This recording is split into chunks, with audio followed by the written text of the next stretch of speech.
Mohamed Chibli a bien voulu nous accorder quelques minutes pour cet entretien. Bonjour Mohamed Chibli. Quelle est la nature de votre mission dans ce secteur? Notre principale mission ici, c'est d'assurer la défense des habitants et des localités du Sud afin que leur quotidien se déroule normalement, que la routine soit conservée du point de vue du travail, de l'agriculture, des crèches, des enfants, qu'ils ne soient pas dérangés. Voilà ce que nous faisons principalement ici. Alors on sait que les Bédouins sont arabes, musulmans. Est-ce que ce n'est pas un dilemme ça pour les jeunes Bédouins qui servent sous un drapeau qui finalement est frappé de l'étoile de David et qui plus est en conflit avec des voisins arabes, musulmans? Ce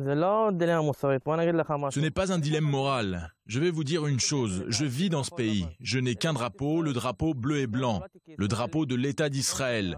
Moi, je suis né israélien. Bien entendu, je suis arabe, mais je vis dans l'État d'Israël en tant que bédouin arabe et musulman. Et je ne diffère de personne ici. En ce qui concerne nos voisins, aujourd'hui, la majorité sont des extrémistes qui veulent nous exterminer. C'est ce qu'ils veulent. Et moi, nous les Bédouins, prenons part à la défense du pays. Où que nous soyons, nous servons dans l'armée pour défendre le pays où nous vivons, c'est civil. Aujourd'hui, la menace ne pèse pas uniquement sur les Juifs, mais également sur les musulmans et sur les chrétiens. Tous ceux qui vivent dans ce pays sont en danger. Car lorsqu'un missile est tiré de Gaza ou du Liban, il ne fait pas la différence entre ethnie, genre ou religion. Le terrorisme ne connaît pas de frères. Le terrorisme n'a pas non plus de religion. Il s'agit d'extrémistes. Ce n'est pas tous nos voisins, mais la majorité veulent nous exterminer. Et personnellement, lors de la Seconde Guerre du Liban, lorsque des missiles Katyusha sont tombés sur Nazareth et sur des localités arabes, des civils arabes ont été tués. Un kamikaze qui monte à bord d'un bus ne va pas dire aux Arabes musulmans « Descendez, je vais me faire exploser ». Nous sommes tous dans le même bateau.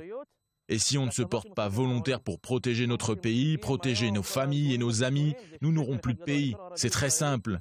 Moi, en tant qu'Israélien arabe, je suis extrêmement fier de servir dans l'armée israélienne, l'armée la plus morale au monde. Dans mes fonctions d'infirmier, je soigne des blessés qui viennent de Gaza. Et lorsque je me trouvais en Judée et Samarie, je soignais des blessés palestiniens. On ne peut pas dire qu'il n'y ait pas de morale. Lorsque j'ai terminé ma formation, j'ai prêté serment pour m'occuper également des ennemis. Si quelqu'un vient me tuer et se blesse, j'ai l'obligation de le soigner. Lorsque l'on rentre à l'armée, on apprend tout d'abord les valeurs avant toute chose. Avant de manipuler une arme, avant d'apprendre les méthodes de combat, les valeurs, le respect de l'être humain, quand ouvrir le feu, la mission, tout. Cela n'existe dans aucune autre armée au monde. On décrit souvent l'armée israélienne comme un creuset de fusion, un grand rendez-vous de toutes les composantes de la société israélienne. Or vous servez dans un bataillon qui est quasi exclusivement bédouin. Est-ce que ça favorise vraiment le vivre ensemble, ça?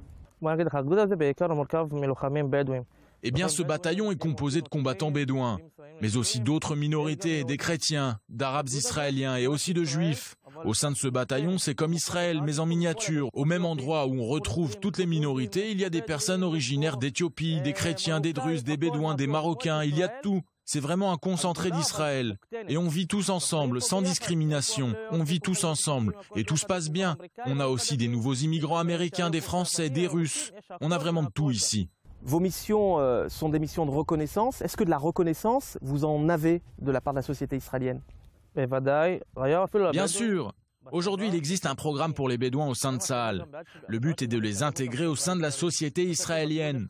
Par exemple, ici, on a de nombreux camarades qui arrivent sans savoir lire et écrire, ni parler l'hébreu. Nous avons ici une formation de 3 mois, au cours de laquelle le soldat passe tout son temps à apprendre l'hébreu. Une fois son service terminé, ses chances de faire des études sont plus grandes. L'un d'entre eux n'avait pas fini sa scolarité, il ne connaissait pas du tout l'hébreu, il a étudié au sein de notre bataillon, a obtenu son bac, et ensuite il a fait une classe préparatoire.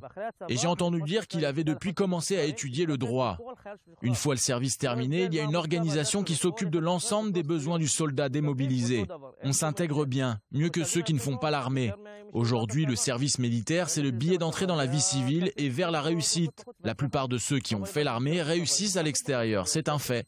Un chef d'état-major bédouin, c'est possible dans 20, 30 ans? Si Dieu veut, pourquoi pas?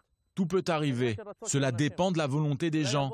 Peut-être que quelqu'un viendra avec de la volonté et réussira. Dans l'armée, il n'y a aucune discrimination.